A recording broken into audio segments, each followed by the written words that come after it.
Rail লাইনের পাশে গাছের ছায়া, নির্মল প্রকৃতির মাঝে কেউ দাঁড়িয়ে কেউ বসে মাটির তৈরি বিশেষ পাত্রে চায়ে চুমুক দিচ্ছেন। দলবদ্ধ বন্ধু ছাড়াও এই চা খেতে অনেকেই এসেছেন পরিবার নিয়ে।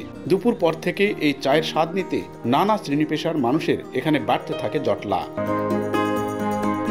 4 বছর আগে শাহগুলার রেল লাইনের পাশে ছোট্ট একটি ঘরে এই চায়ের কারবার শুরু করেন শামীম নামের এক ব্যক্তি। এরপর ছড়িয়ে পড়ে এই চায়ের সুনাম। এই চাটা অন্য চা থেকে ডিফারেন্ট আছে, কারণ এইখানে আসে দুধটা অনেকক্ষণ জাল দিয়া শট তৈরি করে, এটার জন্য আমরা আসি। প্রতিদিন 4 থেকে 5 হাজার লোকজন সমাগম। 40 কেজি দুধকে জাল করা মোটামুটি 10 থেকে 12 কেজি হয়। এই চাটাকে লাল করে করার পরে এখানে ওই যে চার যে লিগার এবং এখানে হচ্ছে ওই যে মালাই সর আর হচ্ছে আরেকটা মালাই আছে, 2 রকম মালাই দিয়ে এটাকে তৈরি করা হয়। সকাল 8টা থেকে জাল দেবো 5টা পর্যন্ত, 5টার পরে চার করে দেবো। আর ধরেন রাতে 1টা পর্যন্ত জাল দেওয়া যায়, ওই দুধটা ধরেন দিনে তো 12টা 1টা পর্যন্ত চাপিয়েছি।